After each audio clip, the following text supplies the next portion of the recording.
وبركاته. إن الحمد لله الذي أحيانا بعدما أماتنا وإليه النشور. أشهد أن لا إله إلا الله وحده لا شريك له، وأشهد أن محمدا عبده ورسوله.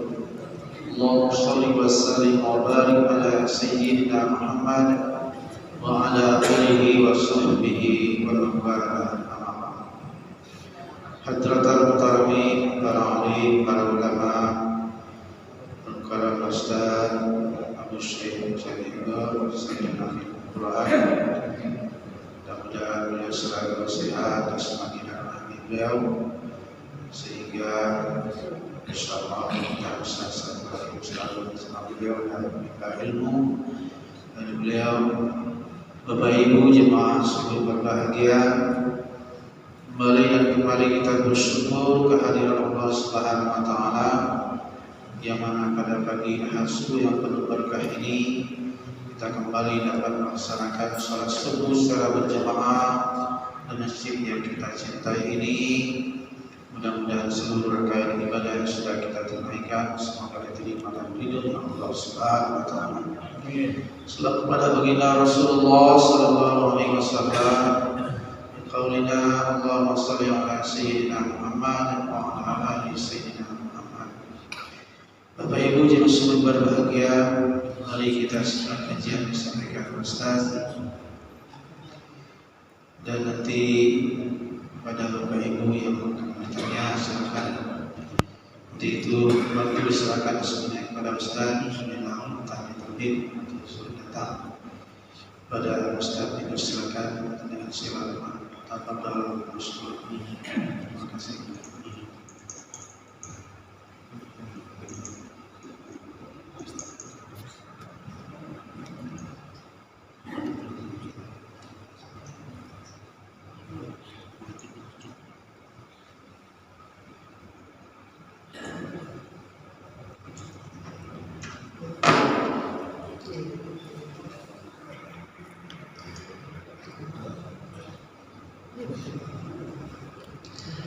Bismillahirrahmanirrahim.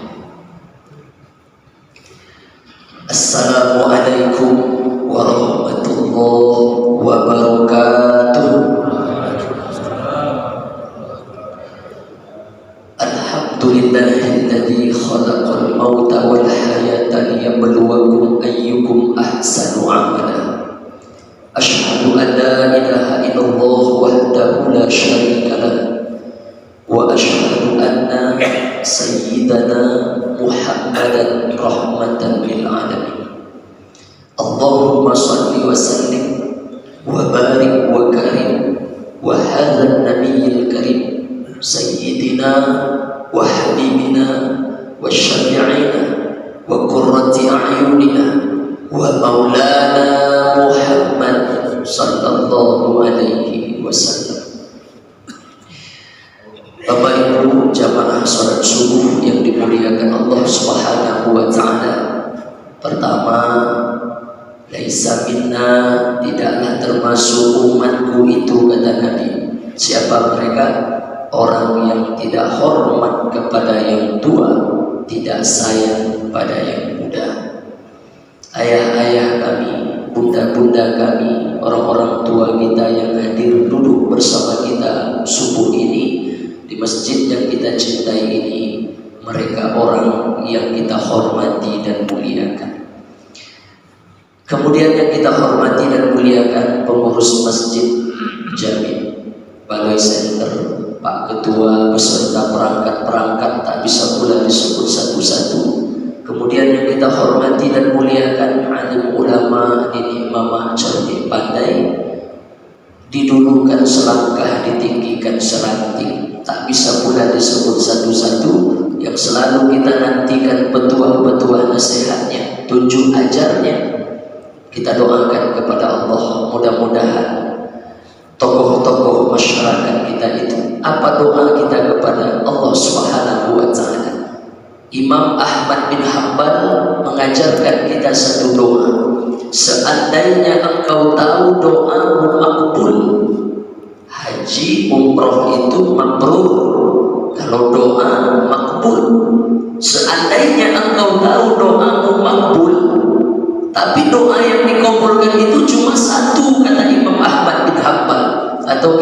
kenal dengan Imam Hambali, seandainya engkau tahu doamu makbul, tapi doa yang dikabulkan itu cuma satu, maka mintalah yang satu itu. Apa doanya? Allahumma rzuqna imaman adila.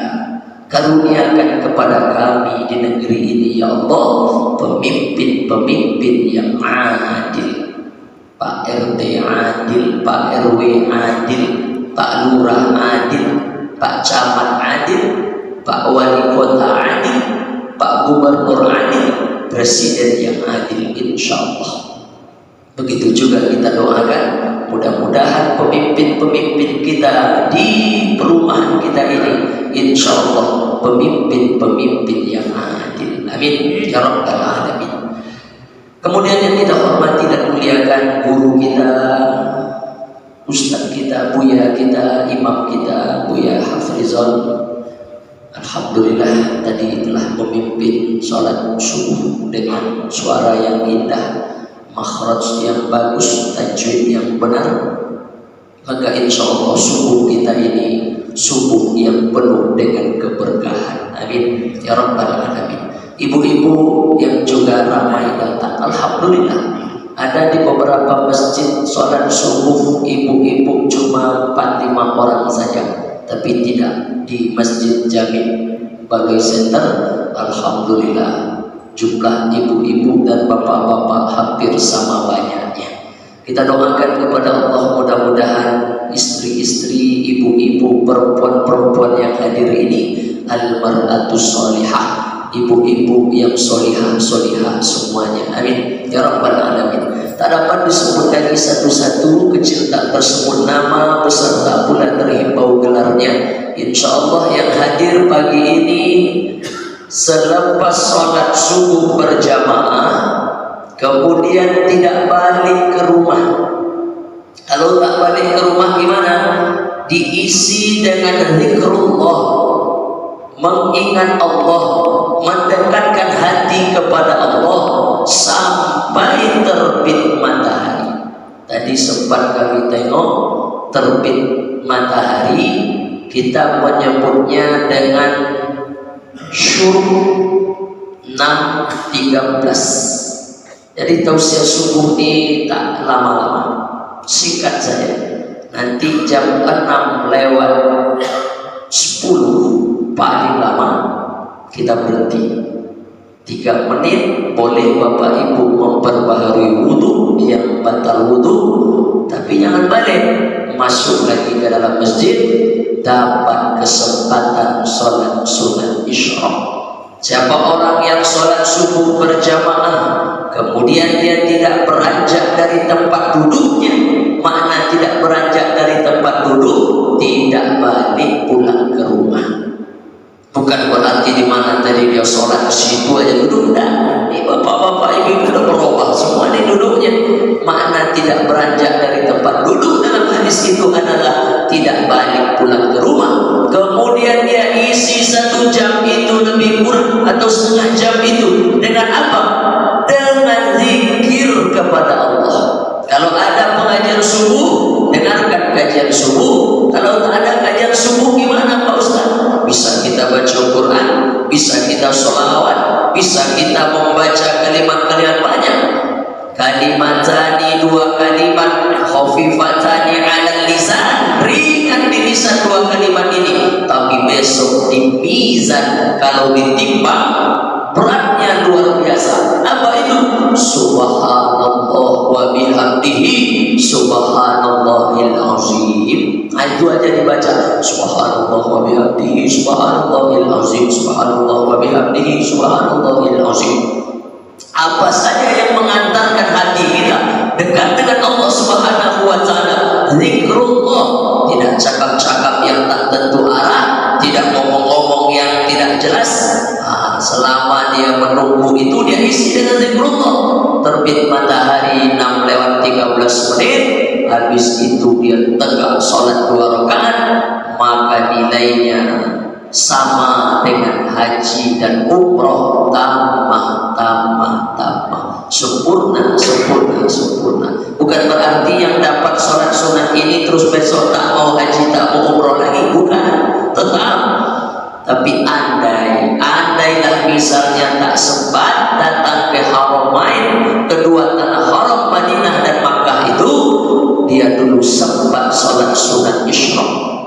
maka ada pahala yang semisal dengan itu. Bukan berarti sama, agak-agak semisal dengan itu. Jadi kalau bertahan Bapak Ibu sampai nanti 6 lewat 10, berarti tausiah ini cuma 20 menit saja. Nah, alhamdulillah kita punya kesempatan emas. Wantizarus sholat ba'da sholat. Orang yang menanti sholat setelah sholat itu salah satu amal yang menggugurkan dosa-dosa, kata Nabi. Maukah kalian aku tunjukkan, kata Nabi, kalau amal itu kalian kerjakan akan menggugurkan dosa-dosa. Tidak hanya menggugurkan dosa, wa yarfa' bihi darajat, dan juga akan mengangkat derajat. Bala ya Rasulullah, mau ya Rasulullah. Apa amalnya ya Rasulullah? Ada 3 amalnya. Satu di antara yang 3 itu adalah wantizarus shalah ba'da shalah. Tanggung Pak Ustaz sebut 3 kok hanya 1 yang disampaikan.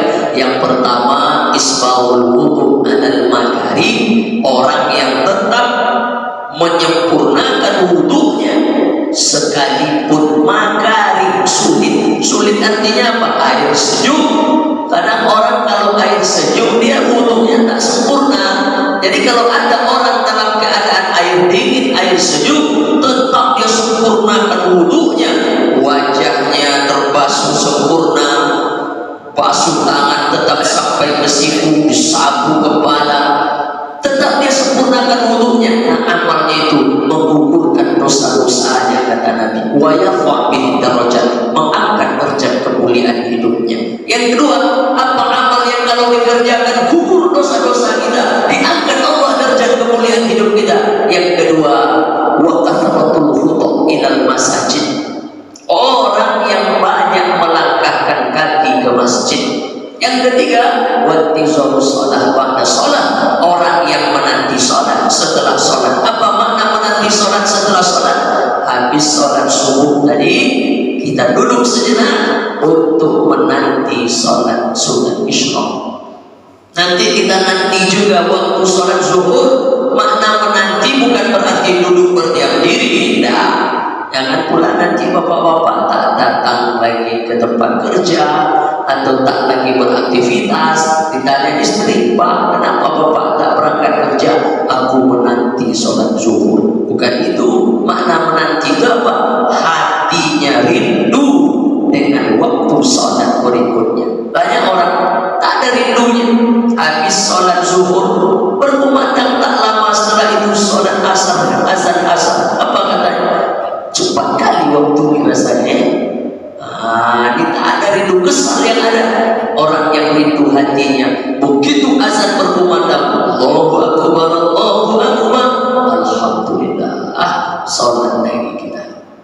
Mudah-mudahan hati dan qalbu yang seperti itu hendaknya yang ada pada diri kita. Amin ya rabbal alamin. Nah, jadi Bapak Ibu jangan gelisah, jangan risau hati. Tausiah ini tak lama dan ternyata duduk kita sebentar ini begitu banyak kebaikan-kebaikan di dalamnya.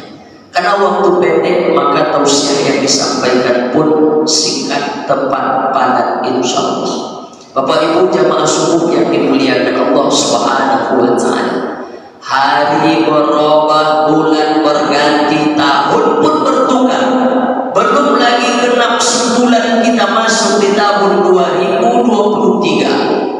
Ada jamaah tanya, Pak Ustaz, ya, kenapa hari itu tidak satu aja? Kenapa mesti berubah-ubah?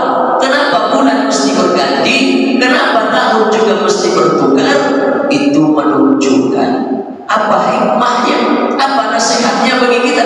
Itu menunjukkan tidak ada yang abadi di dunia ini, berganti-ganti, berubah-ubah. Maka boleh Bapak Ibu cek, ada orang yang tadinya sakit sekarang sehat, ada orang yang tadinya sehat mungkin tahun ini dia sakit, ada orang yang tadinya maaf susah, miskin, melarat, mungkin 2023 ini Allah siapkan, Allah buat satu skenario untuk dia akan menjadi orang kaya raya yang berlimpah ruah hartanya.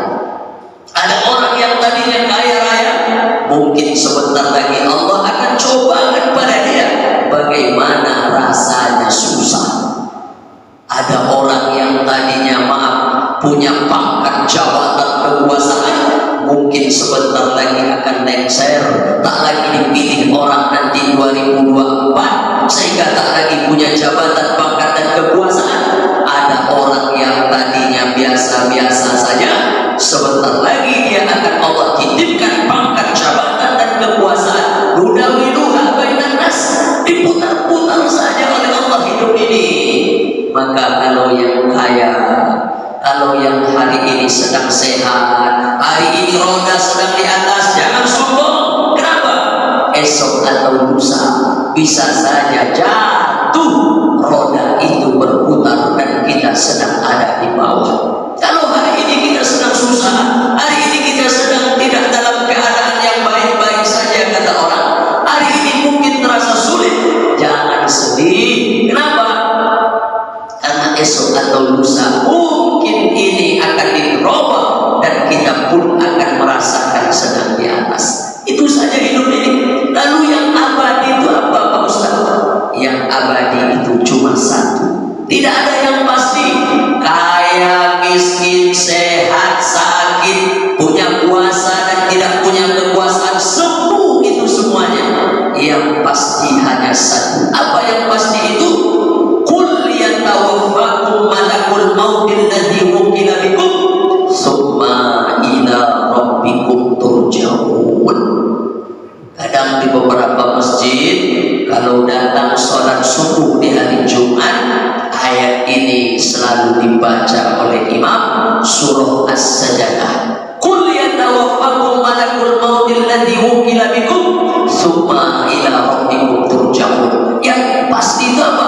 Yang pasti adalah malaikat maut pasti akan mencabut nyawa kita satu persatu.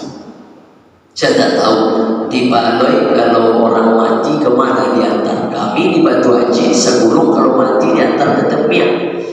Di sini kemana diantar Ustaz? Tapi Sungai Panas. Ini calon-calon diantar ke Sungai Panas semuanya nanti. Maka itu yang pasti. Kaya, miskin, sehat, sakit, semua itu semua punya pangkat, jabatan, orang biasa-biasa, semua yang pasti. Qul yatawaffakum malakul mautil ladzi wukila bikum. Katakanlah malaikat maut itu ditugaskan untuk mencabut nyawa kita satu persatu. Summa ila rabbikum turja'un, dan kepada Allah semua jamaah Jami' Balos Center ini dikembalikan. Ada orang menyebutnya mati, ada orang menyebutnya wafat, ada orang menyebutnya sampai ajal, ada orang menyebutnya meninggal dunia. Betul, menyebutnya mungkin beda-beda, tapi maknanya sama. Disebut mati kenapa? Ukhrujuhum minal jasad, karena udah keluar ruh dari jasadnya. Kenapa disebut wafat? Penuh, wafat artinya penuh. Kenapa penuh? Penuh rezekinya. Ini dalil bahwa kita tak boleh putus asa. Kenapa ibu bapak masih hidup sampai pagi ini? Menunjukkan rezekinya masih ada sampai nanti siang insyaallah. Maka tak boleh kita berputus asa. Orang itu disebut wafat kenapa? Karena rezekinya penuh. Kalau belum penuh rezekinya, belum lagi mati. Kalau masih hidup sampai pagi ini, menunjukkan rezeki kita pasti masih ada dari Allah. Tinggal lagi ikhtiar, usaha kita untuk mencari dan mendapatkannya. Disebut orang juga sampai ajal. Betul. Kenapa? Karena sampai limit waktunya. Disebut orang meninggal dunia. Yang benar apa? Meninggalkan dunia. Tidak satu pun yang kita bawa masuk dalam kubur, Bu. Tidak satu pun yang kita bawa masuk dalam kubur, Pak, kecuali hanya kain putih yang tidak berjahit, 1 lembar, 3 lembar, 5 lapis, 7 lapis, 9 lapis paling banyak. Sekaya-kayanya orang, sehebat-hebatnya orang, tak ada beda. Mau pejabat, mau rakyat biasa, mau orang kaya ataupun orang susah, kalau mati tetap juga yang membungkusnya hanya kain kapan saja. Saya mau tanya, ibu-ibu di Baloi Center kalau mati ada bawa cincin emas agak sebiji?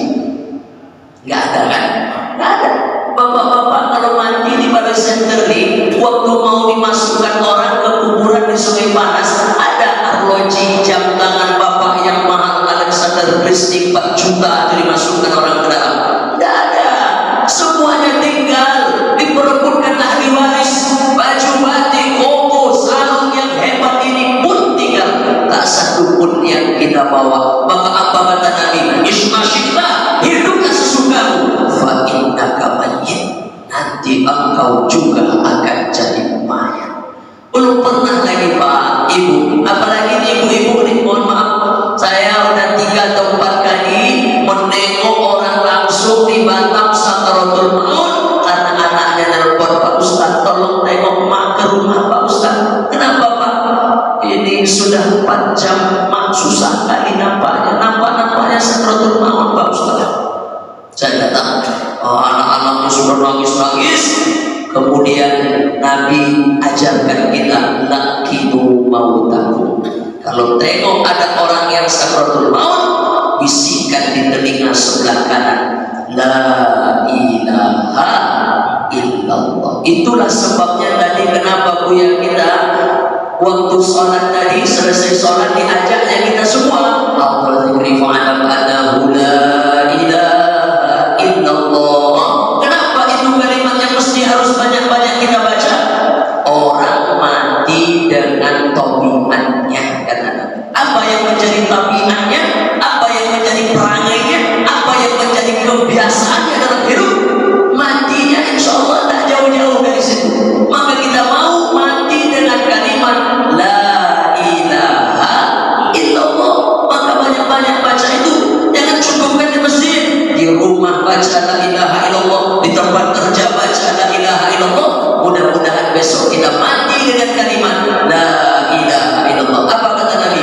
Mangkana akhiru kalami la ilaha illallah. Siapa saja besok yang mengakhiri hidupnya dengan kalimat la ilaha illallah, dakhala jannah, surga disiapkan Allah untuknya. Mudah-mudahan Bapak Ibu yang hadir di semua besok dimudahkan Allah semuanya masuk ke dalam surga. Amin. Man salaka thariqan, siapa saja orang yang melewati suatu jalan yang tamisu bihil ilman, untuk mencari ilmu, sahalallahu lahu thariqan ila jannah, maka dimudahkan Allah jalannya masuk surga. Insyaallah Bapak Ibu yang istiqomah pengajian, yang istiqomah datang berjamaah ke Masjid Jami' Baru Center, yang istiqomah pengajian dan mendengarkan tausiah subuh atau sholat subuh ke masjid ini, mudah-mudahan besok sesuai dengan tabiatnya dia mati. Bapak tuh mati kapan? Pulang sembahyang subuh. Ibu tuh mati kapan? Pulang dari majelis ta'lim, majelis ilmu. Bapak tuh meninggalnya sedang apa? Sedang mengucapkan kalimat la ilaha illallah. Kalau payah orang tuh mengucapkan, bantu kata Nabi, talqinkan, ajarkan, tuntut mereka, bisikan di telinga sebelah kanan. Yang paling afdol untuk menuntut itu siapa Pak? Yang paling utama untuk menuntut ibu nanti waktu mau mati mengucapkan la ilaha illallah itu siapa Bu? Anak yang dulu 9 bulan 10 hari ibu kandung, meregang nyawa ibu dulu melahirkannya. Makanya dulu mak-mak kita di kampung, coba tengok sampai hari ini masih ada ya. Kalau mak ayah sudah mulai sakit-sakitan di kampung, yang disuruh orang pulang siapa? Anaknya. Kenapa? Dulu anak ini yang ibu kandung meregang nyawa melahirkannya, susah payah membesarkannya, maka dialah orang yang paling afdal menuntut maknya itu pada saat detik-detik terakhir akan meninggalkan dunia ini. Dia bacakan di telinga kanan maknya, mak ikutin ya mak ya, sambil meleleh air matanya, la ilaha illallah. Seorang ayah, kenapa dia paling utama yang menuntun dia seorang anak? Dulu waktu anak itu lahir, sunnahnya apa? Kan bu bidan dokter biasanya yang muslim biasanya disuruhnya, Pak sudah berwudu Pak, coba berwudu dulu Pak. Kenapa? Azankan anak ini. Nah, itulah yang dulu kalimat pertama yang didengar oleh seorang anak bayi kecil mungil itu di telinga sebelah kanannya. Allahu Akbar, Allahu Akbar, sampai pada kalimat la ilaha illallah. Dalam batin seorang ayah, dulu saat engkau lahir ke dunia, akulah orang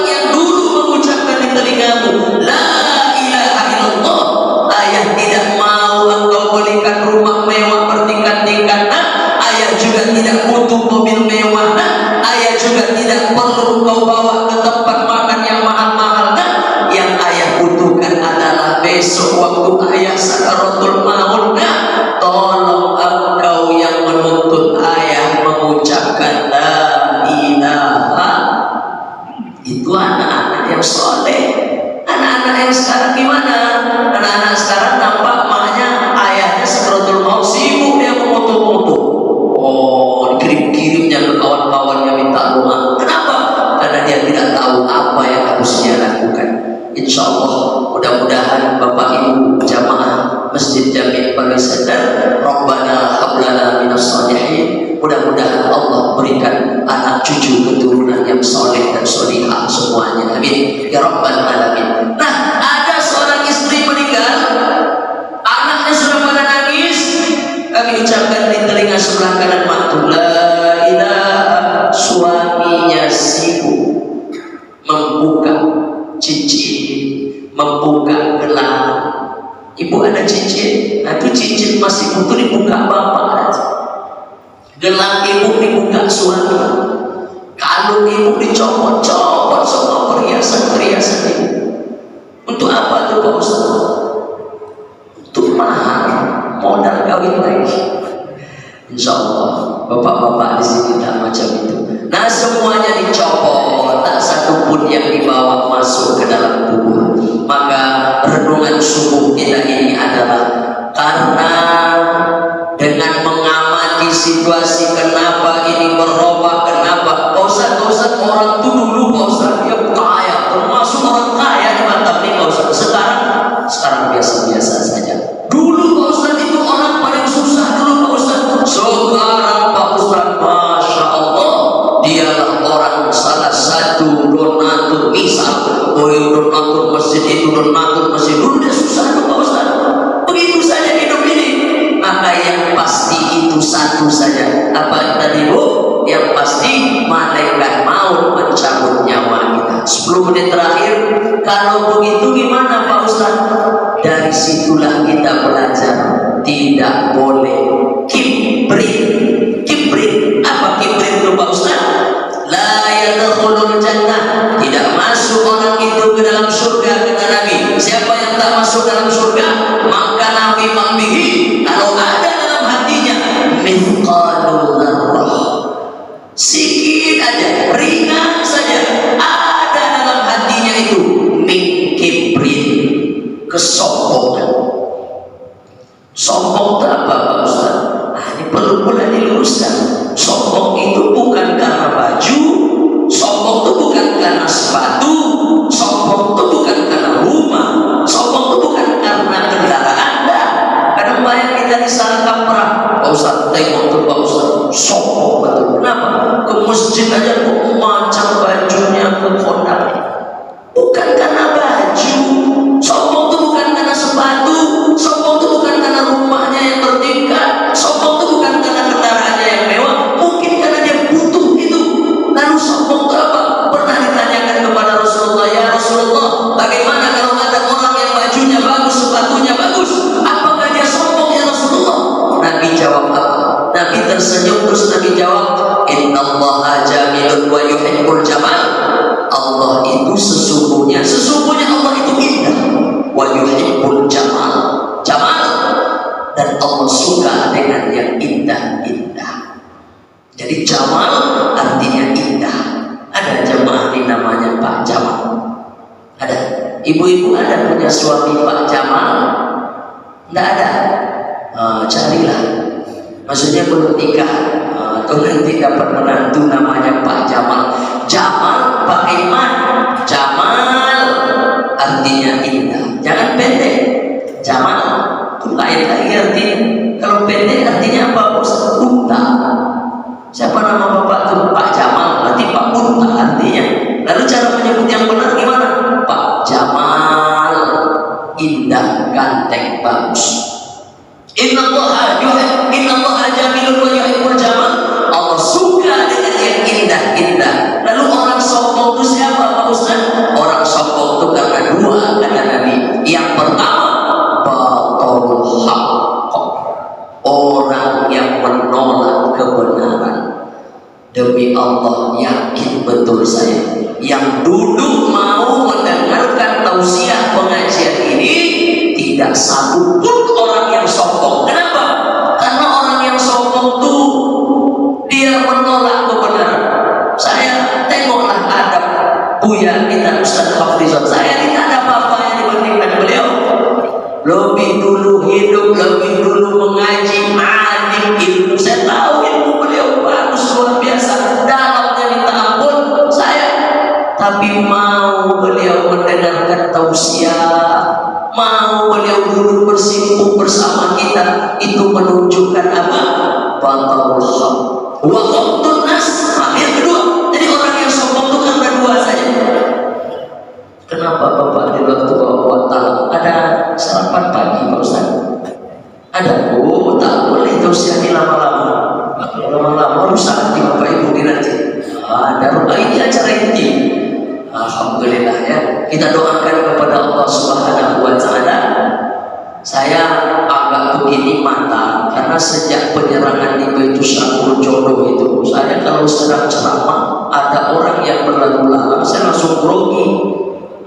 Setahun bapak tuh masuk langsung nyerang saya lagi. Rupanya membawa makanan pagi, masya Allah. Siapapun bapak ibu yang bersedekah, yang menyumbang untuk sarapan pagi jamaah ini ataupun yang menolong masjid ini, wakasratul futuh ilal masajid, sudahlah dia pergi ke masjid ini menggugurkan dosa-dosanya. Tahta zilli sodakotihi, sodakohnya itu yang membuat dia dingin besok di hari kiamat. Amin ya rabbal alamin. Nah bapak ibu jamaah subuh yang dimuliakan Allah Subhanahu wa taala, kita lanjutkan cerita dari sedikit. Lalu orang yang sombong itu siapa? Yang pertama batalul haq, yang kedua wa ghamdun nas. Yang pertama orang yang tak mau menerima nasihat. Ciri-ciri orang yang sombong itu gimana? Kalau ngomong kita dengan dia, itu air wajahnya macam tak suka, masam aja wajahnya. Atau kalau ngomong kita dengan dia, dia tak mau pandang wajah kita, mana-mana aja tengok. Itu ciri-ciri. Atau ada orang yang nak bagi nasihat dengan dia, merah wajahnya. Pokoknya dia tak mau dibagi-bagi nasihat, tak mau dia tunjuk-tunjukkan orang. Ciri-ciri orang yang sombong. Sekalipun maaf, sekalipun dia pakai sendal jepit, sekalipun mungkin bajunya biasa-biasa saja. Jadi ukuran sombong itu bukan baju, bukan sendal, bukan sepatu. Ada orang pakaiannya mantap, kemudian apalagi rumahnya mantap, pokoknya nampak kaya, tapi rendah hati. Kalau ngomong dengan orang itu lembut. Kalau ada orang ngomong dengan dia, dia pendengar yang baik. Itu tidak ada kesombongan dalam kalbunya. Yang kedua apa? Wa ghamdun nas. Orang yang sombong itu siapa? Dia suka meremehkan orang lain. I'jabul mar'i li nafsi. I'jab ujub. Yang hebat dia, yang kaya dia, yang ganteng dia, yang luar biasa dia, pokoknya dia terus semuanya. Itu ciri-ciri orang yang sombong. Saya tengok dari tadi, alhamdulillah tak satu pun jamaah ini yang sombong. Alhamdulillah. Bapak ibu jamaah subuh yang dimuliakan Allah Subhanahu wa taala, maka itulah agak-agaknya pesan-pesan singkat dalam kultum tausiah subuh kita pagi ini. Tidak panjang-panjang. Habis ini boleh kita sholat sunat isyraq. Sebentar lagi masuk waktu ya. Kemudian nanti ada acara inti yaitu sarapan pagi bersama. Ini ngomong-ngomong sedekah sedikit kita sampaikan sebagai penutup. Bapak ibu jamaah subuh, kalau yang kita bawa masuk dalam kubur itu tidak satu pun pernah pernik dunia yang kita usahakan ini. Baju tak dibawa, perhiasan tak dibawa, rumah tak dibawa, motor mobil tak masuk dalam kubur. Yang menemani kita ahluhu pulang, maluhu pulang, mal harta tak ada masuk. Yang menemani dalam kubur wa amalu amal saleh kita. Makanya apa kata Allah dalam Quran? Yauma la yanfa'u malun wala banun. Akan datang besok hari di mana harta tidak berguna, wala banun, anak-anak tidak menolong. Harta kita tak berguna. Harta yang mana tak berguna itu Pak Ustaz? Harta yang hanya dipakai untuk pamer. Banyak orang sekarang Pak punya harta hanya untuk pamer.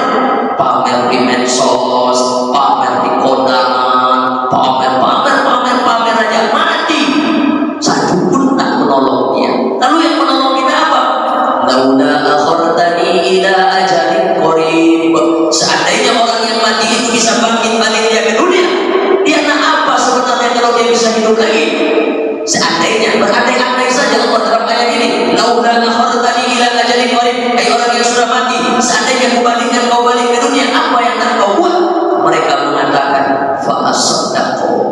Aku mau bersedekah ya Allah. Aku mau bersedekah ya Allah. Inilah hebatnya pahala sedekah. Mungkin kalau ibadah-ibadah kita yang lain nanti ditengok ganjaran pahala kebaikannya, balasan dari Allah mungkin nanti di akhirat. Tapi orang yang bersedekah di alam barzakh. Kenapa disebut alam barzakh? Karena pemisah antara dunia dengan akhirat. Disebut akhirat, belum lagi kiamat kubra, belum lagi dibangkitkan ahli kubur, dikumpulkan di padang mahsyar, belum lagi disebut dunia. Dia sudah mati meninggalkan dunia, maka dia disimpan di satu alam pemisah antara dunia dengan akhirat, namanya barzakh. Kita menyebutnya alam kubur. Disitulah nampak sodakoh-sodakohnya itu menolong dia di alam. Orang yang rajin sodakoh dari matinya saja insya Allah matinya husnul khatimah, matinya baik. Kemudian di alam kubur nampak pula sodakoh itu menolong dia. Maka orang yang sudah mati itu kalau ditanya nak balik lagi ke dunia, mereka ingin bersodakoh wa akum minas shalihin, dan mereka mau beramal saleh. Maka yang paling rugi, yang paling menyesal itu siapa? Orang yang banyak duit, orang yang banyak harta, tapi pelit, kikir, bakhil, tidak mau berbagi dengan saudara-saudaranya, apalagi yang susah, apalagi menolong tempat-tempat ibadah, apalagi menyiapkan orang sarapan pagi di waktu subuh. Makanya Bapak Ibu yang belum pernah bersedekah menyumbang, besok boleh Pak, besok sarapan pagi saya yang nanggung. Masya Allah, tabarakallah.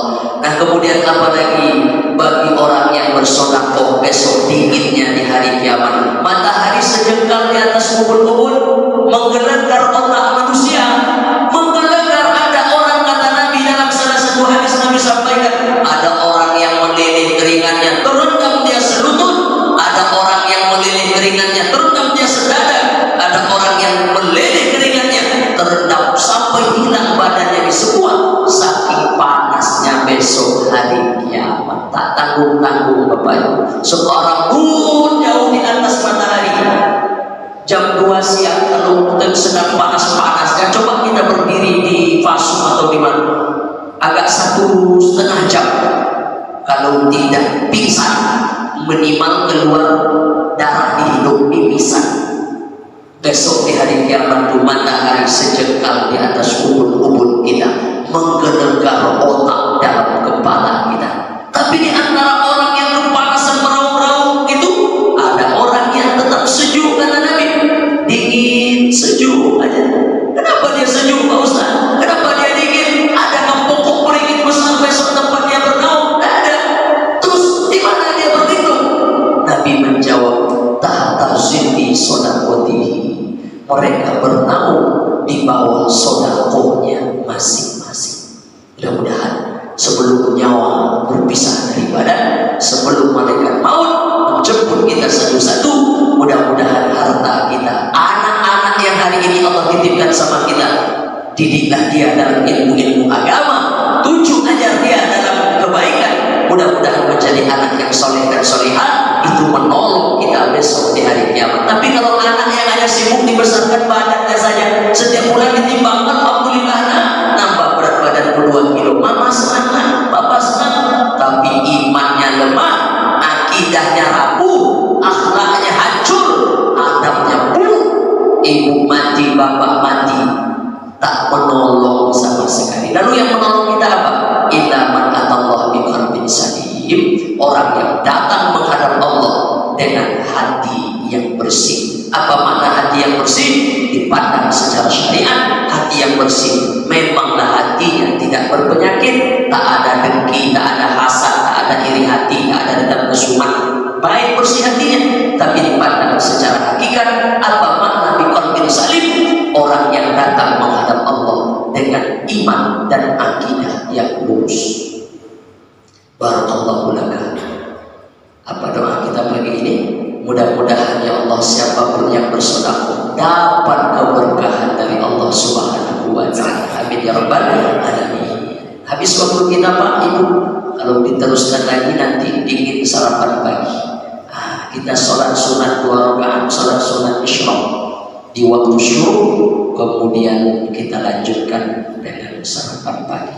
Al-Fakir Abu Syahid Janiago pertama kali datang ke Masjid Jamin Baloi Center, pertama kali, tapi langsung terkesan. Kenapa? Soundnya bagus. Makanya ibu-ibu yang di belakang itu ngangguk-ngangguk dari tadi. Mengangguk ibu itu karena paham Pak. Tapi ada sebagian masjid, ibu dengarkan tausiah saya, soundnya nggak bagus, tak bagus, tak seperti ini soundnya. Tapi ibu yang di belakang tetap ngangguk juga. Saya tanya, Bu, ibu dengar suara saya ke belakangmu? Enggak Pak Ustaz. Terus kenapa ibu mengangguk? Menyenangkan hati Ustaz. Tapi bapak ibu ini mengangguk bukan karena ingin menyenangkan hati saya, tapi insya Allah karena memang paham dengan yang disampaikan subuh ini. Disusun jari yang 10, ditundukkan kepala yang 1. Mohon maaf zahir dan batin. Al-Fakir Abu Syahid Janiago. Jumpa lagi di lain kesempatan. Subhanallahumma wa bihamdika asyhadu an la ilaha illa anta astaghfiruka wa atubu ilaik. Billahi taufiq wal hidayah. Baca doa lagi. Ala hadhihi niyah al-Fatihah. A'udzu billahi minasyaitonir rajim. Bismillahirrahmanirrahim. Alhamdulillahi rabbil alamin arrahmanir rahim maliki yaumiddin. Iyyaka na'budu wa iyyaka nasta'in. Ihdinas siratal mustaqim. Siratal ladzina an'amta 'alaihim ghairil maghdubi 'alaihim waladdallin. Amin. Diangkat kedua tangan kita Bapak Ibu. Na'udzubillahi minasyaitonir rajim. Bismillahirrahmanirrahim. Alhamdulillahirabbil alamin wal 'aqibatu lil muttaqin. Wassalatu wassalamu ala asyrafil anbiya'i wal mursalin wa ala alihi wa sahbihi ajma'in. Allahumma rabbana zalamna anfusana wa illam taghfir lana wa tarhamna lanakunanna minal khasirin. Allahumma inna nas'aluka salamatan fid din wa afiyatan fil jasad wa ziyadatan fil ilm wa barakatan fil rizq wa taubatan qabla al-maut wa rahmatan 'inda al-maut wa maghfiratan ba'da al-maut. Allahumma hawwin 'alaina fi sakaratil maut. Allahumma hawwin 'alaina fi sakaratil maut. Allahumma hawwin 'alaina fi sakaratil maut. Allahumma khtim lana bi husnil khatimah wa la takhtim alaina bi su'il khatimah. Allahumma ja'alna minat tawwabin wa ja'alna minal mutatahhirin wa ja'alna min ibadikas salihin wa ja'alna min ibadikas syakirin wa ja'alna min ibadikal mukhlisin wa ja'alna min ibadikal khashiyin wa ja'alna min ibadikas sabirin 'alal musibah. Ya Rabb, selamatkan semua jamaah Masjid Jamin Baloi Center dari segala macam bala dan musibah. Selamatkan perumahan kami ini dari segala macam bala dan musibah. Selamatkan kota Batam ini dari segala macam bala dan musibah. Selamatkan kampung halaman kami, tanah kelahiran kami Nun yang jauh di sana dari segala macam bala dan musibah. Selamatkan Indonesia yang kami cintai ini ya Allah dari segala macam bala dan musibah. Allahumma rzuqna imaman adila. Karuniakan kami di negeri ini ya Allah pemimpin-pemimpin yang saleh dan adil. Rabbana atina fid dunya hasanah wa fil akhirati hasanah wa qina adzabannar. Subhana rabbika rabbil izzati amma yasifun wa salamun alal mursalin walhamdulillahi rabbil alamin. Jumpa lagi di lain kesempatan. Akhirul kalam billahi taufiq wal hidayah. Wassalamualaikum warahmatullahi